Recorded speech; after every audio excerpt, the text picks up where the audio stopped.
Roger lived in a typical American suburb and never really stood out for anything, good or bad.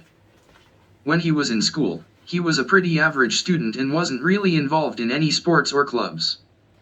He did love math, and that passion led him through university, and he was ultimately somewhat successful in his career as an actuarial accountant, but he lived an otherwise unremarkable life. Roger was also never very lucky when it came to love. Sure, he had dated a few people throughout college, but none of them really struck him as being the one. His relationships often ended in him and his partner just growing apart until they eventually decided that it wasn't worth pursuing anymore. He worked a regular 9-to-5 office job that wasn't really conducive to meeting anyone either.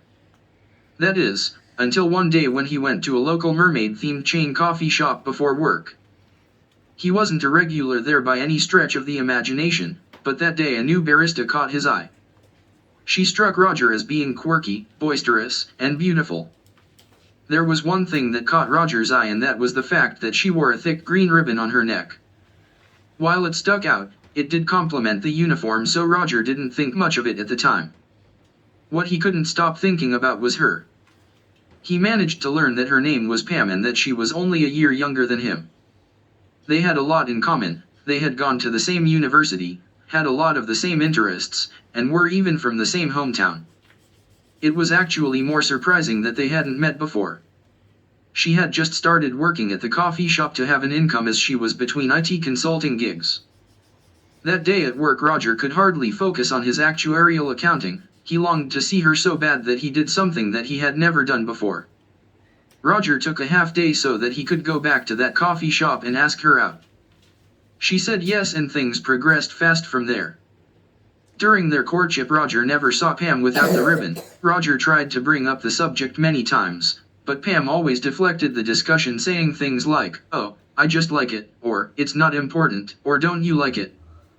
She also said that she was a little bit traditional, so while they were constantly around each other, they did live apart, so Roger never knew if it was the same ribbon, or if she just had like a drawer full of them, or what the deal was. The night that Roger proposed, however, Pam did sit him down for a very serious discussion. "Roger," she said while looking him directly in the eyes, "you must never force me to remove the ribbon. I can't say why, but I must always wear it." Roger started to protest. He said that it didn't matter what was under there. He could handle anything because she was the most important thing, but she doubled down and said never. They got married and their lives went on as most do. The ribbon stayed on Pam's neck at all times, and over the years Roger learned to live with not knowing. The topic of the ribbon would come up occasionally, but Pam would instantly shut it down with a firm no. Roger assumed that she must at least change it in private though, because the ribbon never seemed to get soiled or frayed. Roger and Pam went on to live a very happy life, raising a family, taking vacations, their favorite being rat-themed media conglomerate Fantasy Castle Land, and owning a modest home in a beautiful part of the city.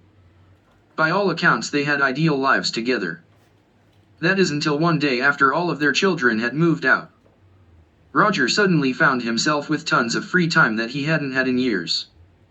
Now that there was time to idly think, Roger's curiosity about the ribbon started burning again until he couldn't take it anymore, and he devised a plan. Pam's ribbon was tied in the back in a small bow. Since the bow was usually covered by Pam's hair, it would be impossible to untie it without her knowing. Roger decided that he would wait until Pam was asleep, then he would get out a brand new pair of fabric scissors and cut off the ribbon. Once his curiosity was satisfied, he figured that he could tie a new ribbon around her neck, and if it was a bit crooked she would just assume that it had shifted around during the night. So he had his plan, and all he had to do was wait for the perfect night, and he didn't have to wait very long. A couple of days later, Pam had a very long day at her consulting gig and was ready to go to bed right after dinner. Roger crawled into bed at his regular bedtime, but this night he made sure to keep himself awake until there was no doubt that Pam was in a deep sleep. Not that it was very difficult for him to stay awake. The excitement of finally knowing the answer to this mystery that had been floating around in his mind for the last 20 years was more than enough to stimulate his mind while he waited for the perfect moment. At around midnight he decided that it was time. Roger slowly slid out of bed. He collected a flashlight and his scissors and then went and stood over Pam. As he watched her sleep, he remembered all of the great times that they had together and had fleeting second thoughts about doing this. After all, Never removing the ribbon was the one rule that Pam had set for him, but at this point he couldn't take it any longer. The idea of never knowing what was under the ribbon was enough to drive him mad, so against his better judgment, he slowly lifted the scissors and placed them under part of the ribbon. He gave it a quick snip about an inch up just to make sure that the scissors could cleanly cut the ribbon. It worked, so he snipped it again about halfway up. At this point he decided that there was no going back. He slowly slid the scissors the rest of the way up the ribbon. Pam squirmed a bit in her sleep as she felt the cold metal on her neck. Roger waited a bit to make sure that he didn't disturb her too much, and once he was sure she was still asleep he took a deep breath and snipped it the rest of the way. At that very instant Roger woke up on his usual bed of straw in his enclosure. He couldn't believe the dream that he just had. He looked over at Pam, who was laying right next to him like she always was. Her horns and goatee looked as beautiful as they always did. She was wearing a bit of ribbon around her neck, but the people had put it there. Roger knew that. He was a little jealous of it, but Pam was proud of it and she deserved it. Roger got up to check the manger for food. He found a bit still in there and slowly chewed it while he contemplated the dream that he just had. What was under human Pam's ribbon? Why wouldn't she let him see? Why was he so obsessed with it? Why did his brain decide that he would be a garbage human who couldn't respect boundaries in his dream? And what the heck was actuarial accounting anyways?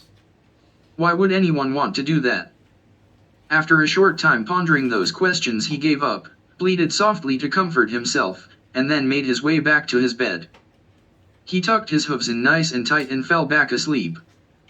The end.